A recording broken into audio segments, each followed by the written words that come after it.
সুগঠিত নয়, অর্থাৎ নিউক্লিওলাস এবং নিউক্লিয় পর্দা কিন্তু সঠিকভাবে প্রেজেন্ট থাকে না। এছাড়াও যে কোষের মধ্যে যে সজীব কোষ অঙ্গাণু ছাড়াও যে উন্নত ধরনের যে সমস্ত কোষীয় অঙ্গাণুগুলো প্রেজেন্ট থাকার কথা, সেগুলোও কিন্তু এখানে ভালোভাবে লক্ষ্য করা যায় না।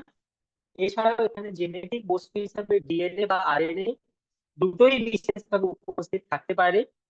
এছাড়াও কোষের যে ভ্যাকিওল বা ফ্ল্যাজেলা বা পিলিপিমরি থেকে এরা চলন এবং গমন পদ্ধতি করতে পারে। এর পাশাপাশি মোনেরার যে ক্লাসিফিকেশন, মানে আর্কি ব্যাকটেরিয়া, ইউ ব্যাকটেরিয়া, সেখান থেকে মেথানোজেন্স, হ্যালোফাইল, থার্মো অ্যাসিডোফাইলস, এই ক্লাসিফিকেশন গুলো তোমাদের বলেছিলাম।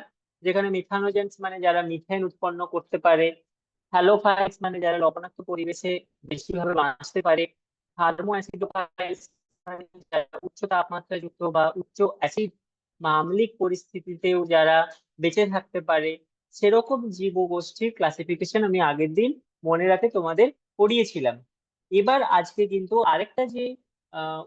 আরেকটা যে তোমার মনেরার ক্লাসিফিকেশন রয়েছে, অর্থাৎ এটা যেটা বললাম মিথানোজেন্স, হ্যালোফাইল, থার্মো অ্যাসিডোফাইলস, এটা তোমাদের হচ্ছে আর্কি ব্যাকটেরিয়ার ক্লাসিফিকেশন।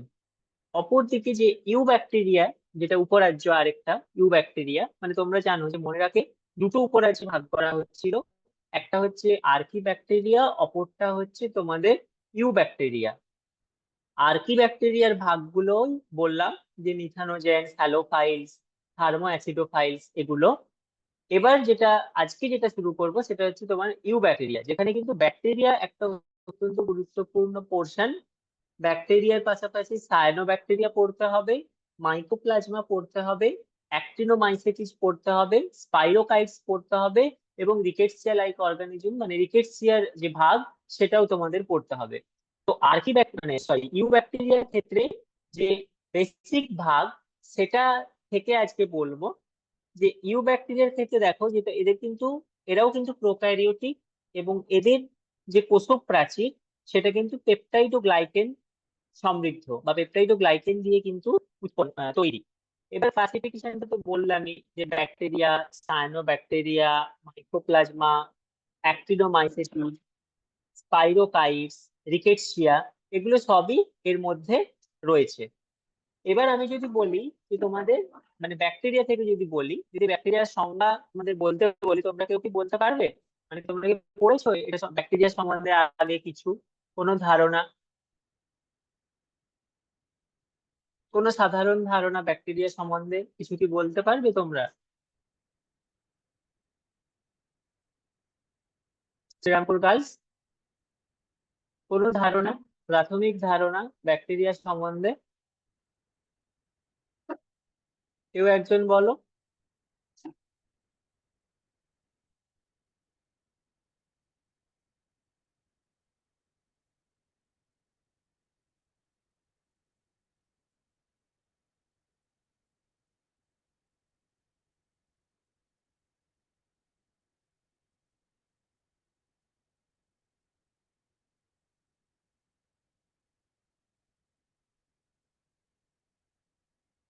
হ্যাঁ, ঠিক। তো আমি যেটা বলছি, যেটা হচ্ছে, দেখো মনেরার অন্তর্গত প্রথম কথা, ইউ ব্যাকটেরিয়া উপরাজ্যের মধ্যে পড়ছে ব্যাকটেরিয়া। তাহলে সংজ্ঞাটার মধ্যেই কিন্তু তোমরা তার ক্যারেক্টারিস্টিক্স গুলোকে যদি বোঝাতে পারো, তাহলেই কিন্তু সংজ্ঞা আলাদা করে আর তোমাদের পড়তে হবে না বা মুখস্থ করতে হবে না। দেখো, প্রথমত হচ্ছে ব্যাকটেরিয়া মোনেরা রাজ্যের অন্তর্গত। তাহলে সংজ্ঞাতে তুমি লিখবে কি, যে মোনেরা রাজ্যের অন্তর্গত ব্যাকটেরিয়া জল, স্থল এবং বিভিন্ন যে বায়বীয় বা অবায়বীয় সমস্ত পরিবেশে এরা অ্যাডাপশন বা অভিযোজনে এরা সক্ষম। তৃতীয়ত কি, না এদের কোষক প্রাচীর একটু আগে বললাম পেপটাইড ও গ্লাইকেন দ্বারা নির্মিত। 4 নম্বর কি, না এরা প্রোক্যারিয়ট, বেশিরভাগই এরা প্রোক্যারিয়ট। 5 নম্বর কি, না এদের মধ্যে ডিএনএ বা প্লাজমিড ডিএনএ বা ডিএনএ কিন্তু এদের জেনেটিক বস্তু হিসাবে কাজ করে। 6 নম্বর কি, না এখানে কিন্তু খাদ্যবস্তু গ্লাইকোজেন রূপে জমা থাকে, এবং এদের কোষের যে রাইবোজোম, তা কিন্তু 70S প্রকৃতির হয়, 70S প্রকৃতির রাইবোজোম হয়। তাহলে এই কয়েকটা জিনিস যদি তুমি মনে রাখতে পারো তাহলে এর বৈশিষ্ট্যও হয়ে যাবে। দ্বিতীয়ত কি না, এর সংজ্ঞাও তোমাকে কিন্তু আর মুখস্থ করতে হবে না। তাহলে এই বৈশিষ্ট্যগুলোকেই যদি তুমি পরপর একের পর এক একের পর এক একটা ছন্দের মতো করে সাজিয়ে দাও, তাহলেই কিন্তু সংজ্ঞাটা হয়ে যাবে।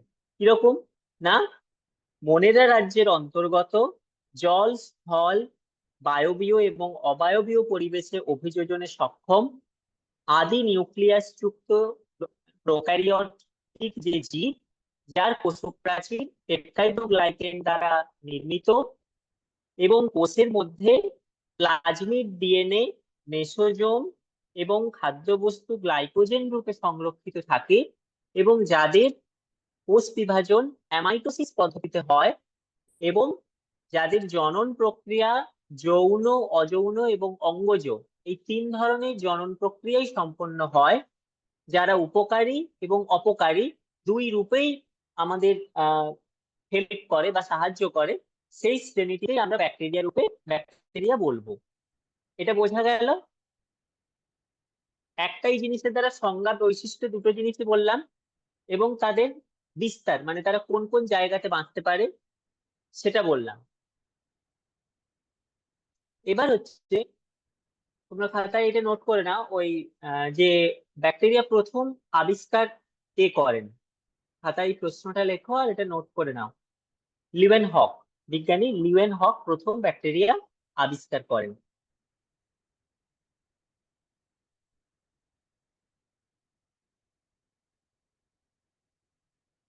তোমরা খাতায় এটা নোট করে নাও, বিজ্ঞানী লিওয়েন হক প্রথম ব্যাকটেরিয়া আবিষ্কার করেন।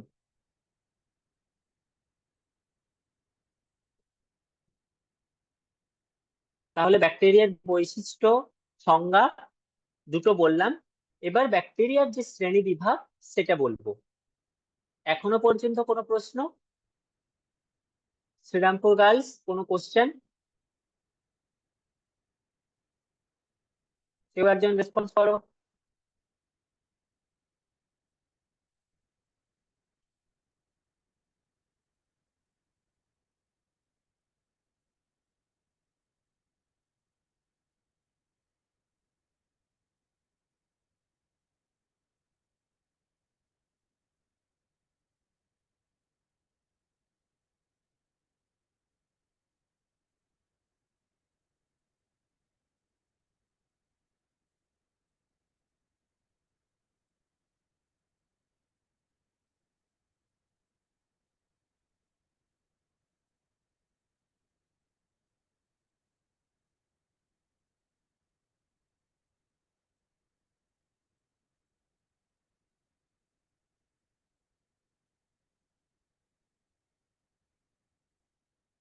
তো এবার বলছি যেটা, যে ব্যাকটেরিয়ার শ্রেণীবিন্যাস। দেখো, ব্যাকটেরিয়ার শ্রেণীবিন্যাস অনেকগুলো পদ্ধতির উপরই হয়, তবে সব থেকে বেশি যেটা গুরুত্বপূর্ণ সেটা হচ্ছে এদের আকৃতির উপর ভিত্তি করে যে শ্রেণীবিন্যাসটা হয় সেটি এখানে সব থেকে বেশি গুরুত্বপূর্ণ। এর পাশাপাশি আমরা ব্যাকটেরিয়ার যে ফ্ল্যাজিলার সংখ্যা তার উপরেও ক্লাসিফাই করতে পারি, বা তাপ সহনশীলতার উপরে ভিত্তি করে আমরা ক্লাসিফাই করতে পারি, বা কোনো রঞ্জকের স্পেসিফিক উপস্থিতি অনুপস্থিতির উপর ভিত্তি করে ক্লাসিফাই করতে পারি। এগুলোও আমরা পরে পরে পড়বো, কিন্তু আকৃতির উপর ক্লাসিফিকেশনটা কিন্তু সব থেকে বেশি গুরুত্বপূর্ণ। ও ক্লাস হচ্ছে দেখছি, এখন কাদের হচ্ছে কে জানে।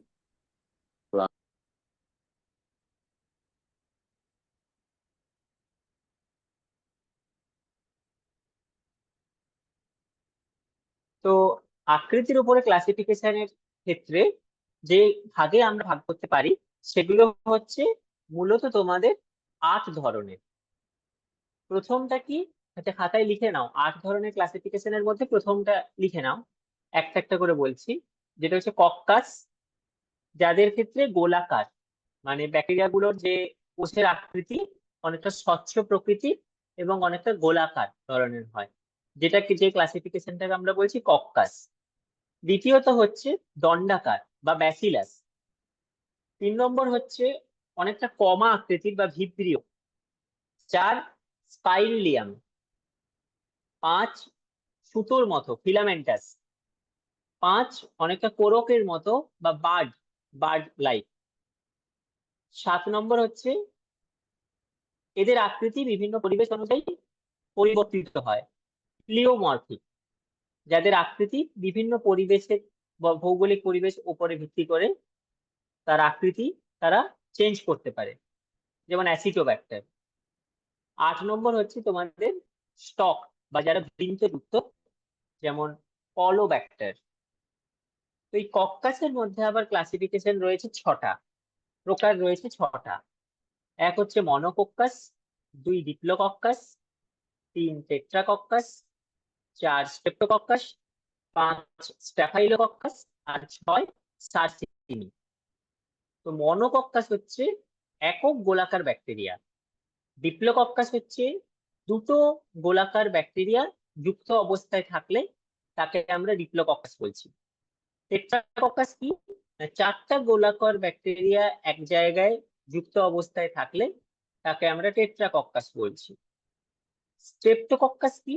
না, যেখানে অনেকগুলো গোলাকার ব্যাকটেরিয়া মালার মতো আকৃতি ধারণ করে পরপর সজ্জিত অবস্থায় থাকে, তাকে আমরা বলছি স্ট্যাফাইলোকক্কাস। স্ট্যাফাইলোকক্কাস কি না, অনেকগুলো বা বহু সংখ্যক গোলাকার ব্যাকটেরিয়া যখন গুচ্ছাকারে অবস্থান করে তাকে আমরা বলছি স্ট্যাফাইলোকক্কাস।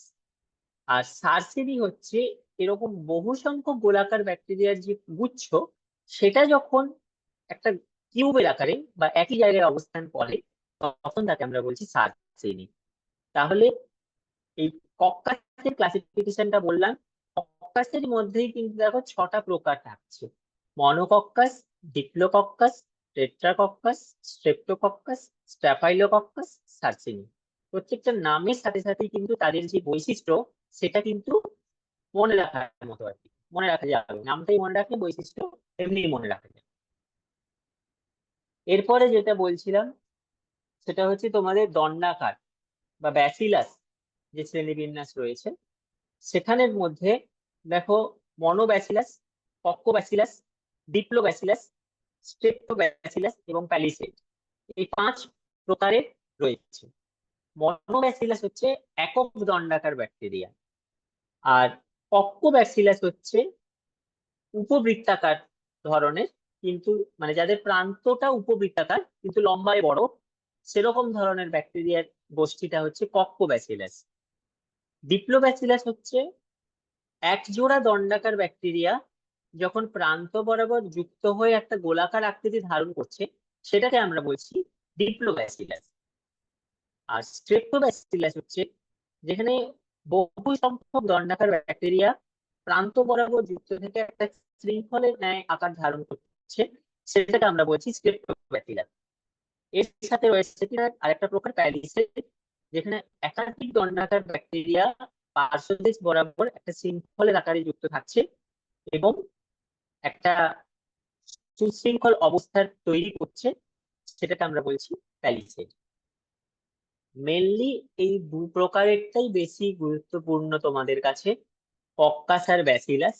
বাকি তোমাদের আর কোনো প্রকার নেই, যেটা বললাম ভিব্রিও বা স্পাইরিলিয়াম, ফিলামেন্টাস, এগুলোর কোনো আর প্রকার নেই, কিন্তু এগুলো তোমার বৈশিষ্ট্যটা, যে ফিলামেন্টাস মানে ধরো সুতোর মতো, বার্ড লাইক মানে যাদের ক্ষেত্রে একটা কোরকের মতো আকৃতি বিশিষ্ট থাকছে, প্লিওমরফিক মানে বললামই যারা বিভিন্ন পরিবেশে তাদের আকৃতি চেঞ্জ করতে পারছে, বা তোমার আরেকটা যেটা বললাম কি না কমা আকৃতির বা ভিব্রিও, ভিব্রিও অনেকটা কমা আকৃতির মতো বৈশিষ্ট্য সম্পন্ন। স্পাইরিলিয়াম অনেকটা, স্পাইরিলিয়াম মানে অনেকটা সাপের মতো বা সর্পিল আকার, পেঁচানোকার একটা আকৃতি বিশিষ্ট যে শৃঙ্খল। এই আকার আকৃতি অনুযায়ী এদের যে ক্লাসিফিকেশনটা সেটা বললাম। কিন্তু এর মধ্যে দুটোই মেনলি গুরুত্বপূর্ণ, যেটা হচ্ছে তোমার এই কক্কাস যেটা গোলাকার, আর একটা হচ্ছে দণ্ডাকার। গোলাকার আর দণ্ডাকারের ভিত্তিতেই কিন্তু 6টা 5টা করে আবার তাদের প্রকারভেদ সেখানে ইনক্লুড করা হয়েছে। এখনো পর্যন্ত কোনো কোশ্চেন? ব্যাকটেরিয়ার সংজ্ঞা বললাম, ব্যাকটেরিয়ার বৈশিষ্ট্য বললাম, আর ব্যাকটেরিয়ার শ্রেণী বিভাগটা শুরু করেছি, তার মধ্যে আকৃতিগত শ্রেণীবিন্যাস যেটা সেটা বললাম।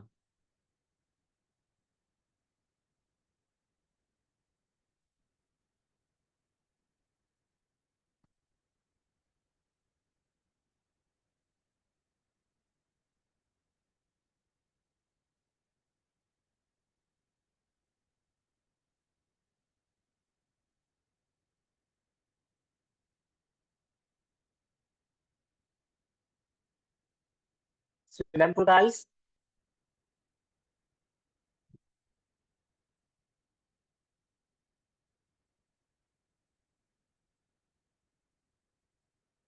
কোনো কোশ্চেন আছে কি এইটার উপরে? না হলে পরেরটাতে যাব, রঞ্জকের ভিত্তিতে ক্লাসিফিকেশন যেটা।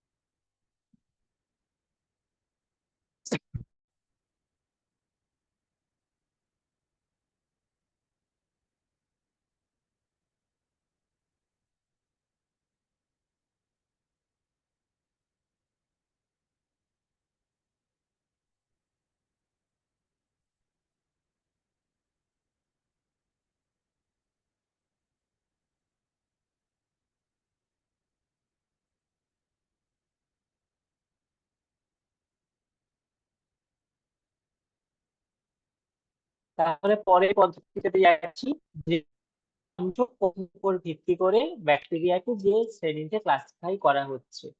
প্রধানত রঞ্জক পদ্ধতিতে দেখো দুটো শ্রেণীতে ক্লাসিফাই করা হয়, একটা হচ্ছে গ্রাম পজিটিভ, একটা হচ্ছে গ্রাম নেগেটিভ।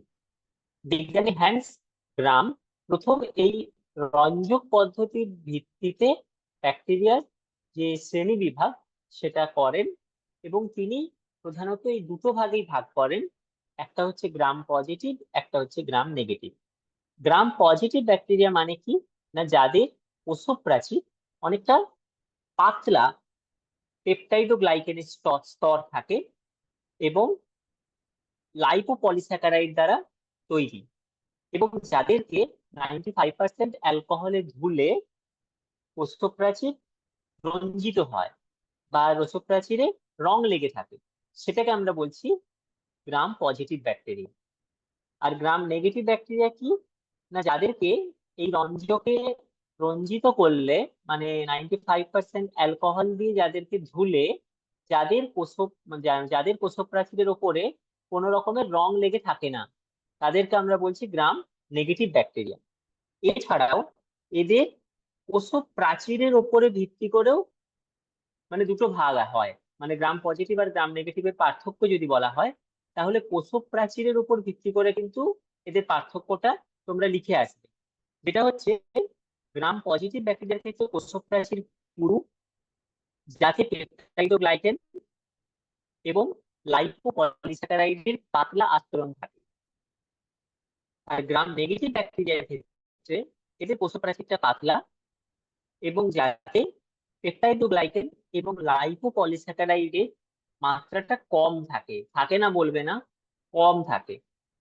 আর 2 নম্বর হচ্ছে 95% অ্যালকোহলে ধুলে গ্রাম পজিটিভ ব্যাকটেরিয়ার ক্ষেত্রে কালার বা রঞ্জকে রঞ্জিত হয়, আর গ্রাম নেগেটিভ ব্যাকটেরিয়ার ক্ষেত্রে 95% অ্যালকোহলে ধুলে কোষপ্রাচীরে কোনো রং লেগে থাকে না, সেটাকে আমরা বলবো গ্রাম নেগেটিভ ব্যাকটেরিয়া। উদাহরণ কি, 3টে পয়েন্ট। উদাহরণ কি, গ্রাম পজিটিভ ব্যাকটেরিয়ার ক্ষেত্রে যেমন স্ট্যাফাইলোকক্কাস, স্ট্যাফাইলোকক্কাস একটা জেনাস। আর গ্রাম নেগেটিভ ব্যাকটেরিয়ার ক্ষেত্রে কিনা অ্যাস্টেরিয়া কোলাই, এরা হচ্ছে গ্রাম নেগেটিভ ব্যাকটেরিয়ার গ্রুপের মধ্যে পড়ছে। তাহলে দুটোর মধ্যে পার্থক্য বলে দিলাম 3টে পয়েন্টের উপরে। এক, রঞ্জকটা কি 95% অ্যালকোহল, সেই 95% অ্যালকোহলে ধুলে গ্রাম পজিটিভ যেহেতু, ওতে কোষক প্রাচীরে কালার লেগে থাকবে। গ্রাম নেগেটিভের ক্ষেত্রে কি, 95% অ্যালকোহলে যদি তুমি ধো, তাহলে কিন্তু কোষক প্রাচীরের উপরে কোনো রং লেগে থাকবে না। 2 নম্বর কি, না এদের গ্রাম পজিটিভের ক্ষেত্রে কোষক প্রাচীর পুরু, যাতে পেপটাইডোগ্লাইকেন, টিকোইক অ্যাসিড এবং পাতলা লাইপোপলিস্যাকারাইডের আবরণ থাকে। আর গ্রাম নেগেটিভের ক্ষেত্রে কোষক প্রাচীর পাতলা এবং যাতে পেপটাইডোগ্লাইকেন এবং পুরু লাইপোপলিস্যাকারাইডের আবরণ থাকে। রঞ্জকের ভিত্তিতে দুটো ভাগে ভাগ হলো, আকৃতির ভিত্তিতে 8টা ভাগে ভাগ হয়েছে। এবার আসছি যেটা বললাম, যে এদের তাপ সহনশীলতার উপর ভিত্তি করে, মানে কারা কত টেম্পারেচারে বাঁচতে পারে, সেই ভিত্তিতেও একটা ক্লাসিফাই করা হয়েছে। সেই ভিত্তিতে। তো গ্রাম পজিটিভ আর গ্রাম নেগেটিভেরটা ক্লিয়ার, ওটা বোঝা গেছে। শ্রীরামপুর গার্লস, শ্রীরামপুর গার্লস শোনা যাচ্ছে?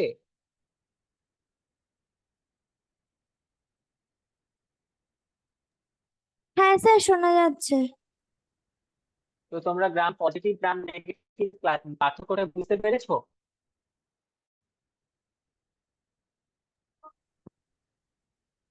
হ্যাঁ স্যার, বুঝেছি। হ্যাঁ, তো এবার যেটা বলছি সেটা হচ্ছে এদের তাপ সহনশীলতার উপর ভিত্তি করে যে ক্লাসিফিকেশনটা আছে। প্রথমত হচ্ছে তোমরা খাতায় এটা লিখে নাও, প্রত্যেকটার নাম আর হচ্ছে কত টেম্পারেচারে ব্যাকটেরিয়াটা বাঁচতে পারে সেই টেম্পারেচারের রেঞ্জটা লিখে নাও। প্রথমে একদিকে লেখো তোমার আহ, শ্রেণীবিভাগ, মানে শ্রেণীবিভাগ, আরেকদিকে লেখো হচ্ছে তাপমাত্রার পরিধি বা তাপমাত্রার রেঞ্জ।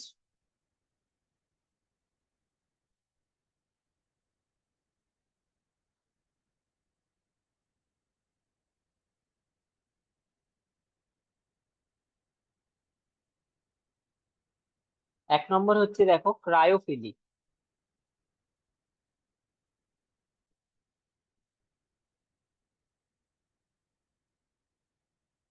1 নম্বর লিখেছো ক্রায়োফিলিক।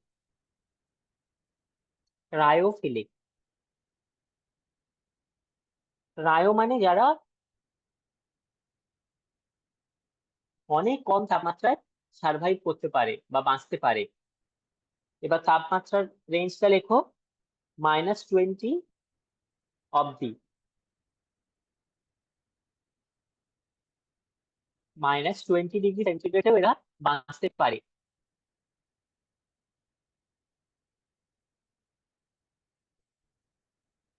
উদাহরণ লেখো সিউডোমোনাস। উদাহরণ লেখো সিউডোমোনাস।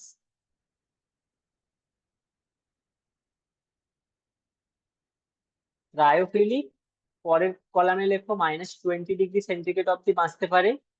3 নম্বরে উদাহরণে লেখো সিউডোমোনাস, ব্যাকটেরিয়া জেনাস সিউডোমোনাস।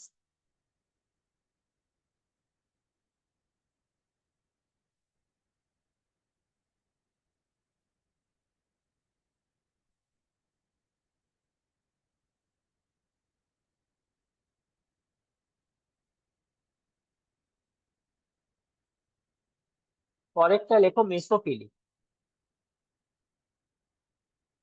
মেসোফিলিক,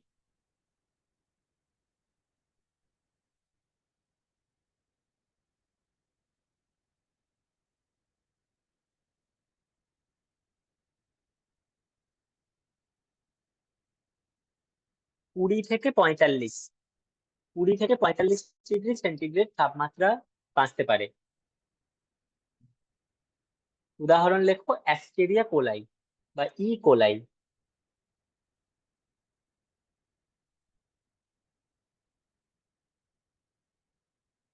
পরেরটা লেখো থার্মোফিলিক। থার্মোফিলিক, থার্মো মিন্স বেশি তাপমাত্রায় বাঁচবে, 40 থেকে 80, তাপমাত্রা রেঞ্জ 40 থেকে 80। উদাহরণ লেখো ব্যাসিলাস।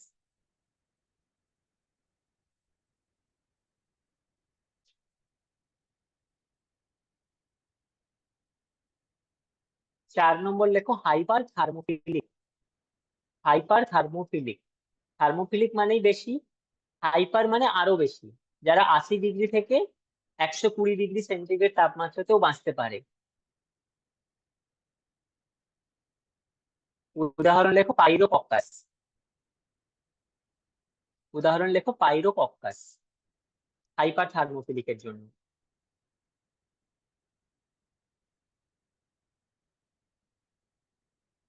তাহলে ক্রায়োফিলিক -20-তে বাঁচতে পারে,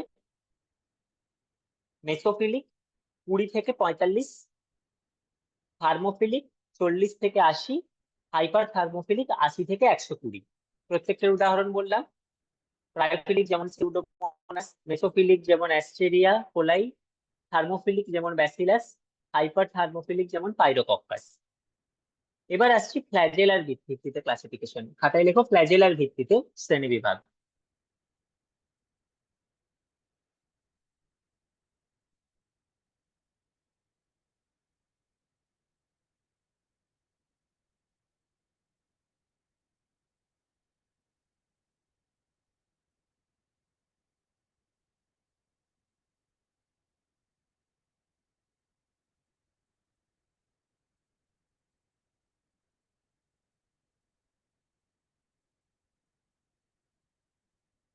অ্যাক্ট্রিকাস, যাদের ফ্ল্যাজেলা নেই। অ্যাক্ট্রিকাস, যাদের ফ্ল্যাজেলা নেই। মনোট্রিকাস, যাদের একটি ফ্ল্যাজেলা থাকে। লোপোট্রিকাস, যাদের একগুচ্ছ ফ্ল্যাজেলা থাকে। অ্যাম্ফিট্রিকাস, কোষের উভয় প্রান্তে যাদের ফ্ল্যাজেলা থাকে। পেরিট্রিকাস, যাদের কোষের চারিদিকে ফ্ল্যাজেলা থাকে। তাহলে এক অ্যাক্ট্রিকাস, দুই মনোট্রিকাস, তিন লেপোট্রিকাস, চার অ্যাম্ফিট্রিকাস, পাঁচ পেরিট্রিকাস। অ্যাক্ট্রিকাসে কি বললাম? যাদের কোনো ফ্ল্যাজেলা থাকে না। তোমরা জানো ব্যাকটেরিয়ার ক্ষেত্রে ফ্ল্যাজেলাই তাদের গমনাঙ্গ, তাদের কোনো ফ্ল্যাজেলা থাকে না। 2 নম্বর হচ্ছে কি বললাম? মনো মনোট্রিকাস, যাদের কোষের যে কোনো মানে এক প্রান্তে ফ্ল্যাজেলা থাকবে। লোফোট্রিকাস মানে কোষের যে কোনো একটি প্রান্তে একগুচ্ছ ফ্ল্যাজেলা থাকবে। অ্যাম্ফিট্রিকাস, যাদের কোষের উভয় প্রান্তে এক বা একাধিক ফ্ল্যাজেলা থাকবে। আর 5 হচ্ছে পেরিট্রিকাস, যাদের কোষের চারিদিকে ফ্ল্যাজেলা থাকবে, সেটাকে আমরা বলছি পেরিট্রিকাস। যেমন স্যালমোনেল্লা বা টাইফি উদাহরণ।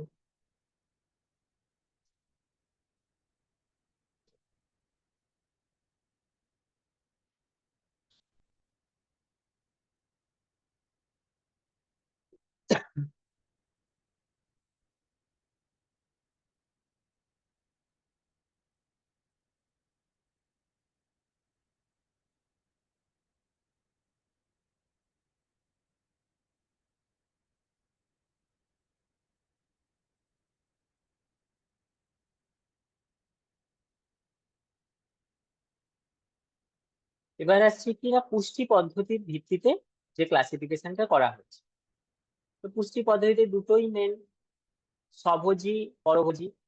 স্বভোজীর মধ্যে কি না, যারা নিজেরা সালোক সংশ্লেষ পদ্ধতিতে খাদ্য তৈরি করতে পারে, তাদেরকে, যেমন ফটো অটোট্রপিক একটা গ্রুপ আছে, যারা নিজেরাই সালোক সংশ্লেষ পদ্ধতিতে নিজের খাবার নিজে তৈরি করতে পারে। 2 কি না কেমো অটোট্রপিক, যারা অজৈব খাদ্যবস্তুকে জারিত করে তার উৎপন্ন শক্তিতে নিজে বেঁচে থাকে। এবার পরভোজী কি না, যারা কোনো জৈব বস্তু থেকে শক্তি সংগ্রহ করে, তাদেরকে আমরা বলবো কেমো হেটারোট্রপিক। আরেকটা গ্রুপ আছে যেটা হচ্ছে ফটো হেটারোট্রপিক, যারা সূর্য থেকে শক্তি সংগ্রহ করে ডিরেক্টলি, কোনো মাঝে আর কোনো ক্লোরোফিল নেই, কিছু নেই, যে খাবার তৈরি করবে নিজের থেকে, ডিরেক্টলি সূর্যের থেকে শক্তি নেবে, দিয়ে খাবার তৈরি করবে। সেটাও একটা পরভোজী গ্রুপের মধ্যে পড়ছে, যেমন ফটো হেটারোট্রপিক। এর পাশাপাশি পরভোজী গ্রুপের মধ্যে রয়েছে যেমন হচ্ছে মৃতজীবী।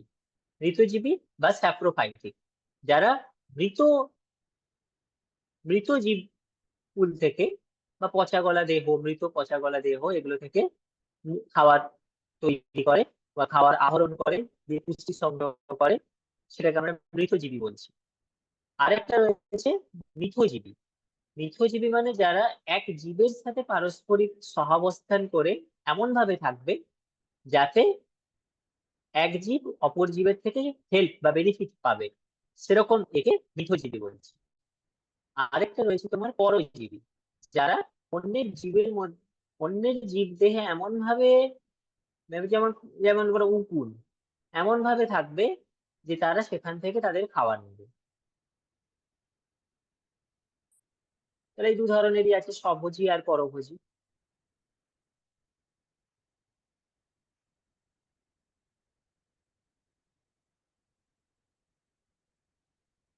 তাহলে পুষ্টি পদ্ধতির ভিত্তিতে ক্লাসিফিকেশন তোমাদের বলে দিলাম। ফটো অটোট্রপিক, ফটো হেটারোট্রপিক,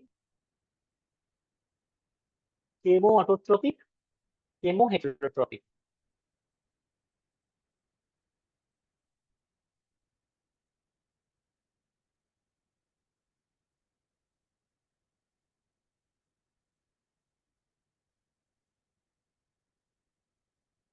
এরপরে শ্বসনের পদ্ধতি অনুযায়ী ক্লাসিফিকেশন রয়েছে। এক হচ্ছে যারা কেবলমাত্র অক্সিজেনের উপস্থিতিতেই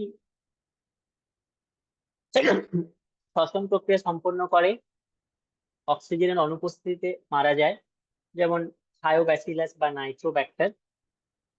আরেকটা শ্রেণী রয়েছে যারা অক্সিজেনের অনুপস্থিতিতেও শ্বসন প্রক্রিয়া সম্পন্ন করতে পারে, যেমন ক্লস্ট্রিডিয়াম বা অ্যাসিটোব্যাক্টার এগুলো।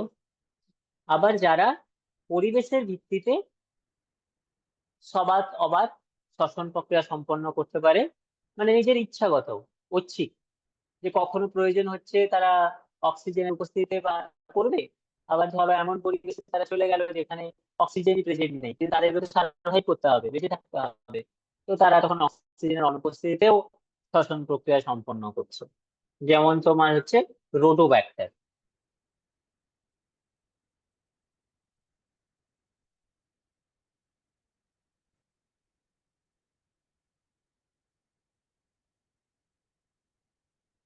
জননের ভিত্তিতেও ক্লাসিফিকেশন আছে, যৌন, অযৌন আর অঙ্গজ। এই তিন ধরনের ভাবে ক্লাসিফাই করা যাচ্ছে। ওটা পরের দিন তোমাদের পড়াবো, যেটা তোমাদের হচ্ছে জনন পদ্ধতির ভিত্তিতে যে ক্লাসিফিকেশনটা আছে।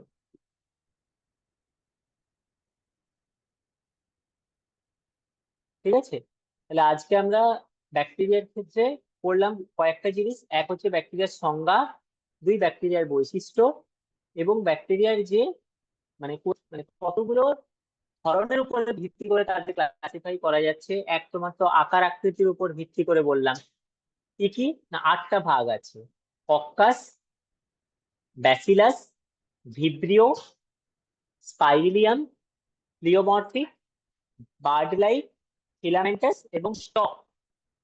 রঞ্জকের ভিত্তিতে বললাম গ্রাম পজিটিভ, গ্রাম নেগেটিভ। গ্রাম পজিটিভের ক্ষেত্রে কি না যাদেরকে 95% রঞ্জক লেগে থাকবে বা রং লেগে থাকবে সেটা। আর একটা বললাম গ্রাম নেগেটিভ, যাদেরকে 95% অ্যালকোহলের ধুলে লেগে থাকবে না, কোনো রং লেগে থাকবে না, সেটা। আরেকটা কি বললাম না তাদের তাপ সহনশীলতার উপর ভিত্তি করে ক্লাসিফাই যেটা করা যাচ্ছে, যেমন ক্রায়োব্যাক্টার। ক্রায়োব্যাক্টার মিনস যেখানে তোমার -20°C যারা বেঁচে থাকতে পারবে।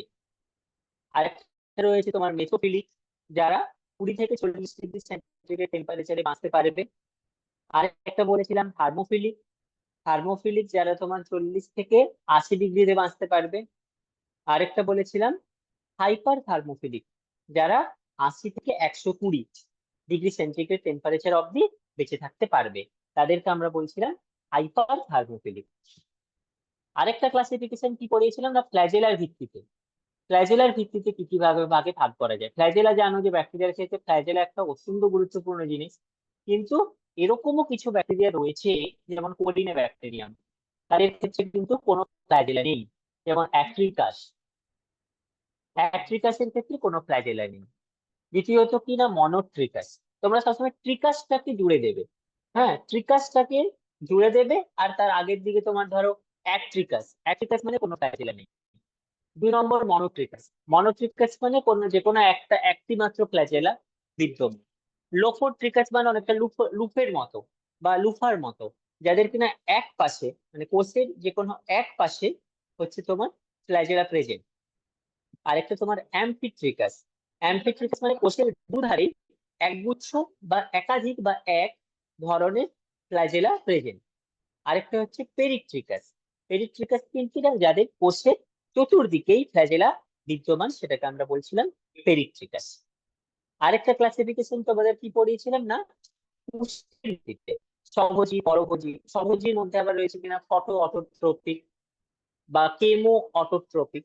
ফটো অটোট্রপিক মানে কি না যারা সূর্যালোকের উপস্থিতিতে ক্লোরোফিলের সাহায্যে তাদের খাবার তৈরি করছে, সেটাকে আমরা বলছিলাম ফটো অটোট্রপিক। কেমো অটোট্রপিকে কি বলছিলাম না যারা কিনা অজৈব বস্তুকে মানে জারিত করে সেখান থেকে উৎপন্ন শক্তি তৈরি করছে, সেটাকে আমরা বলছিলাম কেমো অটোট্রপিক। আরেকটা তোমার ছিল কিনা পরভোজী। পরভোজীর মধ্যে পড়েছিলাম কেমো হেটারোট্রপিক। কেমো হেটারোট্রপিকে বলেছিলাম কিনা যারা জৈব বস্তুকে জারিত করে শক্তি সঞ্চয় করে, যেমন ইকোলাই।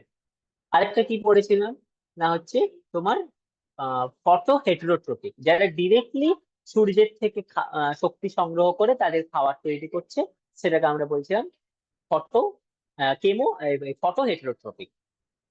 এর পাশাপাশিও তোমার মৃতজীবী বললাম, মিথজীবী বললাম, পরজীবী বললাম, মানে যারা কিনা মৃত মৃত বস্তু থেকে খাবার তৈরি করছে বা পুষ্টি সংগ্রহ করছে।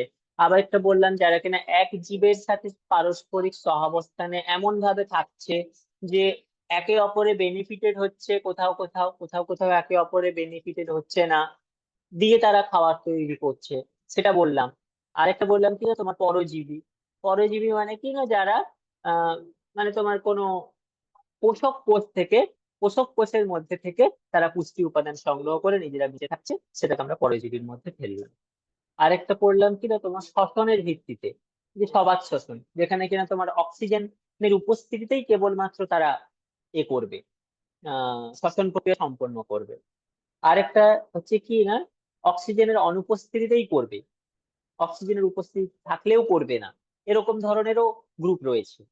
আবার এরকমও গ্রুপ রয়েছে যারা কিনা সমাজ শোষণকারী ব্যাকটেরিয়া, কিন্তু অক্সিজেনের অনুপস্থিতিতে অক্সাইড যৌগের ব্যবহার করে অবাধ শোষণ প্রক্রিয়া পরিচালনা করে, সেরকম ধরনেরও ব্যাকটেরিয়া রয়েছে। যেমন ডিনাইট্রিফাইং ব্যাকটেরিয়া, যারা কিনা নাইট্রোজেনকে তোমার মাটি থেকে আবার বায়বীয় পরিবেশে ফিরিয়ে দেয়, এরকম ধরনেরও গ্রুপ রয়েছে। তো ঠিক আছে, পরের দিন তাহলে আমরা পড়বো তোমার হচ্ছে জননের ভিত্তিতে, মানে যৌন, অযৌন আর অঙ্গজ, এই জননের ভিত্তিতে যে ক্লাসিফিকেশন আছে সেটা সেটা বলবো। তো তোমাদের এইখানে অব্দি ব্যাকটেরিয়াটাই আজকে শুধু পড়ালাম। তো এখানে অব্দি কোনো কোশ্চেন থাকলে শ্রীরামপুর গার্লস বলো। কোনো কোশ্চেন শ্রীরামপুর গার্লস? কোথাও কোনো বুঝতে অসুবিধা থাকলে বলো, যে কোনো অনেকগুলো সংজ্ঞা পড়ালাম, কোনো সংজ্ঞা বুঝতে অসুবিধা হলে সেটা বলো। অনেকগুলো সংজ্ঞা পড়লাম, ব্যাকটেরিয়ার সংজ্ঞা, প্রত্যেকটা ক্লাসিফিকেশন, এগুলো সব বললাম। এবার বলো যে মানে কোনোটা অসুবিধা হলে।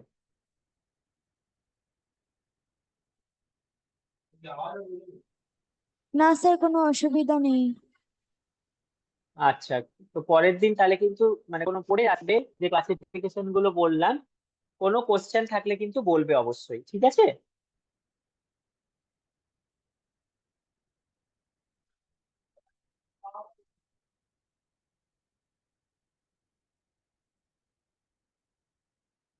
ঠিক আছে, তাহলে আজকে এখানেই রাখছি। হ্যাঁ, আজকে এখানে রাখছি।